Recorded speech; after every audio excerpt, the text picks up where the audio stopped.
I was referred to Bill by a lawyer in town. I was riding my bike and got hit by a car.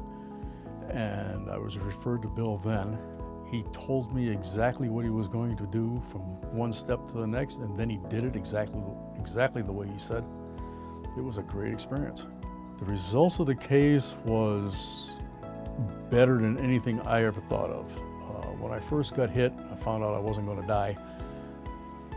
My first reaction was, well, the insurance company will call me and I'll get a new bike out of the deal and everybody's going to go away happy. And when I started talking to Bill, he said, well, it's not quite that simple. He says, the injuries that you have, or you're going to be suffering the rest of your life with it.